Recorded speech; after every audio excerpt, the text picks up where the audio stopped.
पासून जर मराठी येत नसेल तर परवाना रद्द होईल आणि कामाला चुकावं लागेल, ह्यावर तुमचं काय म्हणणं आहे? मराठी येते का तुम्हाला? नाही. किती वर्ष झालं इथे? 10 वर्ष. 10 वर्षात मराठी शिकावीशी वाटली नाही का? थोडी थोडी येतो.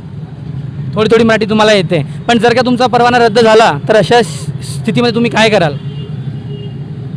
काय करायला? जर का परवाना रद्द झाला, परमिट कैंसिल हो गया तो फिर क्या करोगे? देखेंगे, कोई काम देखेंगे. रिक्शा छोड़ दोगे? जो 10 साल से नौकरी कर रहे हो, वो काम कर रहे हो, छोड़ दोगे? देखेंगे. पर मराठी नहीं सीखेंगे? सीखेंगे. मराठी तो सीखना पड़ेगा ना, महाराष्ट्र में रहना है तो 10 साल तक क्यों नहीं सीखा फिर? बोलते हैं, थोड़ा थोड़ा तो बोलते हैं ना. मराठी येत नसेल तर 1 मे पासून रिक्षा चालकांचा परवाना रद्द करण्याचा एक नवीन निर्णय महाराष्ट्र शासनाने काढलेला आहे. ह्या निर्णयानंतर रिक्षा चालकांचं काय अवस्था है आपण इकडे जाणून घेऊयात कि चाचा अभी 1 मई से अगर आपको मराठी नहीं आती है तो रिक्शा परवाना आपका कैंसिल हो जाएगा, क्या कहना चाहते हैं उस पर? क्यों कैंसिल हो जाएगा? जिसने अधिकारी ने दिया है तो अधिकारी को पकड़ो ना, पहले कैसे नहीं दिला ये परवाना हमारा? राज्य परिवहन मंत्री का कहना है कि बहुत से बांग्लादेशी लोगों के पास भी परवाने जो है अवैध रीति से आ गए, इसलिए ये निर्णय लिया गया है. इस पे आपका क्या कहना है? आज जो वो तो पकड़ा ना तुम्हें, जो गलत है तो गलत ही रहेंगे, जो है पहले पासून है तो वो तो है. तुमच्यानुसार हा निर्णय जो आहे तो योग्य आहे की नाही? योग्य है ना, मी का म्हणणं करतो, बराबर योग्य. बघा परप्रांतीय जे रिक्षा चालक आहेत त्यांनी संपावर जाण्याचा निर्णय घेतलेला आहे, त्यावर आपलं काय म्हणणं आहे? आणि आमचे जेवढे रिक्षावाले करणार ते मी करणार ना, जेवढे रिक्षावाले माझे करणार तर मी पण. कहाँ से हो आप? कहाँ से हो? यूपी से. कितना साल हो गया रिक्शा चलाते हुए? यहाँ 28. 20 साल से रिक्शा चला रहे हो? 28 साल से रिक्शा चला रहे हो. अब ये महाराष्ट्र शासन का जो ये धोरण आया है, इसके हिसाब से अभी अगर मराठी नहीं आती तो आपका रिक्शा परमिट जो है कैंसिल हो जाएगा. इस पर आपको क्या लग रहा है? अभी हम लोग तो ऐसे सोच रहे हैं ऐसा कैंसिल हो जाएगा, लेकिन अब कैंसिल हो गया तो क्या करेंगे? तो आपको लगता है कि लोगों को यहाँ पे जो अगर आप किसी दूसरे प्रांत से आके अगर यहाँ पे आप कमाते हो तो यहाँ की भाषा आनी चाहिए कि नहीं आनी चाहिए? आनी चाहिए, लेकिन कंपलसरी है. ऐसे थोड़ी मतलब हिंदी भी करेंगे, मराठी भी करेंगे, दोनों भाषा चलेगा. वरती गेले मग जी नागरिकांना जी असुविधा होईल त्यासाठी आपण कशा प्रकारे तयार आहोत का? आम्ही आहेत ना, मराठी माणसं इथं भरपूर आहेत. आम्ही तर मराठी माणसं आम्ही सांभाळून घेऊ शकतो, काही टेन्शन नाही. परप्रांतीय रिक्षा चालकांकडून असा एक आरोप केला जातो की जर आमच्यामुळेच मुंबई चालत आहे. जरी इथून गेले तरी आम्ही सांभाळायला तयार आहोत इथं मराठी माणसं, इथल्या लोकांना. MIDCला हे कायम जरी गेले ना इथून तरी आम्ही सांभाळू शकतो इथं मराठी माणसं. हो, कारण महाराष्ट्र आहे. अगर जर 1 तारखेनंतर जर तुमचा परवाना रद्द झाला त्यानंतर तुमची पुढची भूमिका काय असणार आहे? मराठी तो अभी आती नहीं है अपने को. कितने साल से रिक्शा चला रहे हो? 6-7 साल हो गया है. तो मराठी सीखना जरूरी नहीं लगा आपको? जरूरी है. तो क्यों नहीं सीखा अब तक? अभी सिखाने वाला कोई था ही नहीं. कौन सिखाएगा? कोई सिखाने वाला इधर रहना ही है, तो इसको आदमी जो नहीं सीख पाते उसके लिए सर्विस सेंटर या कोचिंग करिए. अभी आप यहाँ पे प्रॉपर आपका घर है क्या यहाँ पे? हाँ. आप यहाँ के स्थानिक हो, फिर भी आपने कभी मराठी सीखने की कोशिश नहीं करी? नहीं, मराठी में कोई बोलता नहीं. अधिकतर पैसेंजर जो आते हैं भैया में उससे ही बात करते हैं, हिंदी में ही. तो मराठी में कहाँ से बात करें? अगर ये परमिट आपका कैंसिल हो जाता है तो उसके बाद आप क्या कहाँ करेंगे? चले जाएंगे, क्या करेंगे? परप्रांतीय रिक्षा चालकांकडून असा आरोप केला जातो की आमच्यामुळेच मुंबई ही चालते आणि आम्ही 12-12 तास इथे काम करतो म्हणून, आणि जे स्थानिक लोक आहेत ते व्यवस्थित इथे सर्व्हिस देत नाही. ह्यावर तुमचं काय म्हणणं आहे? नाही, स्थानिक लोक सुद्धा सर्व्हिस व्यवस्थित देतात. म्हणजे महाराष्ट्रामध्ये तुम्ही येताय तिथली मराठी भाषा यायला तुम्हाला पाहिजेच. तुम्ही व्यवसाय करताय तर तुम्हाला मराठी भाषा यायलाच पाहिजे. महाराष्ट्रामध्ये राहायचं म्हटलं, तुम्ही इथं कमवता, इथं खाता, तुम्ही, आमचा विरोध नाही आहे, पण तुम्ही मराठी भाषा ही शिकली पाहिजे आणि तुम्हाला बोलता आली पाहिजे. तुम्हाला व्यवहार करायचा म्हटलं तर समोरच्या व्यक्तीशी तुम्हाला. पण भारतमध्ये व्यक्ती स्वतंत्र असल्याने इथे दुसऱ्या प्रांतातून येऊन लोक काम करू शकत नाही का?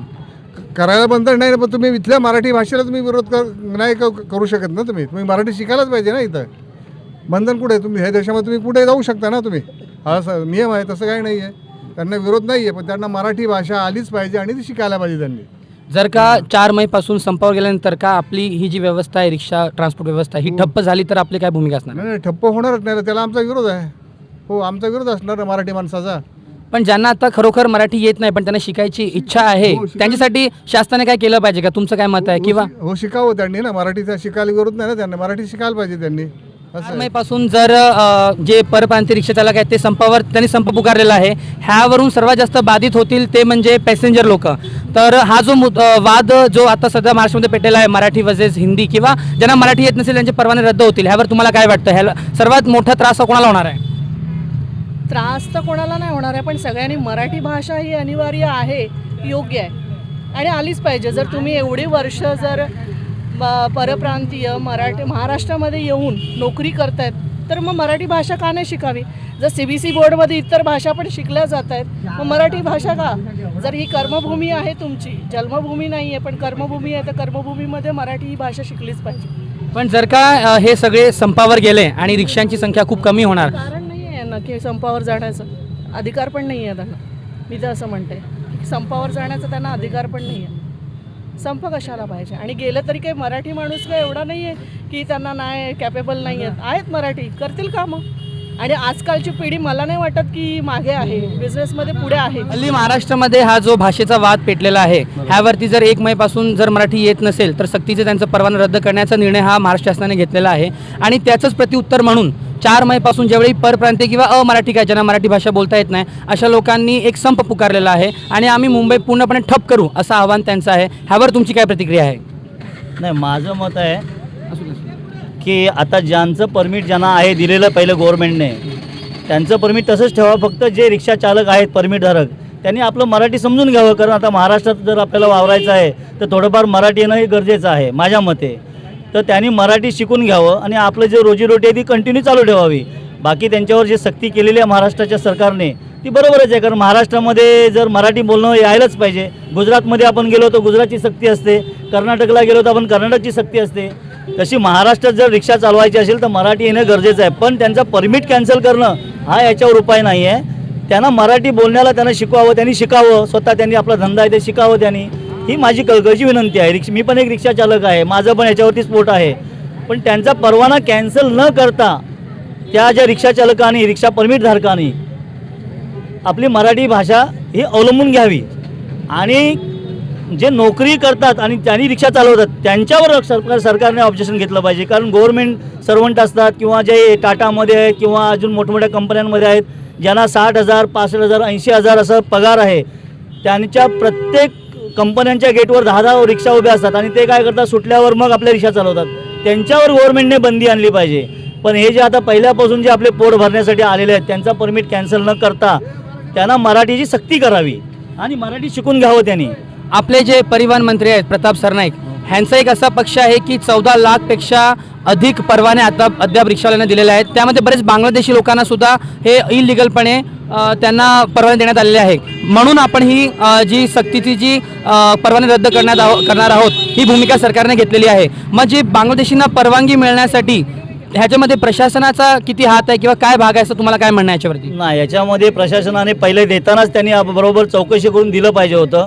ॲक्च्युली हे बांगलादेशी जे येऊन इकडे 2 पैसे कमवायला बघतात ते ॲक्च्युली चुकीचंच आहे. त्यांनी त्यांच्या देशात जावं करावं. पण हे सरकारचं आता हे जो चुकीचं त्यांनी जर चुकून दिलेलं आहे त्यांना परमिट त्यांचं कॅन्सल करावं. त्यांनी परमिट ज्यांना बांगलादेशी किंवा जे बाहेरचे आहेत त्यांचं परमिट कॅन्सल करावं. पण जे पहिल्यापासून जे इथे आपल्या इथे वास्तवात आहेत आणि ज्यांना मराठी बोलता येत नाही आहे त्यांचं परमिट न कॅन्सल करता त्यांना मराठी बोलण्यास विनंती करावी.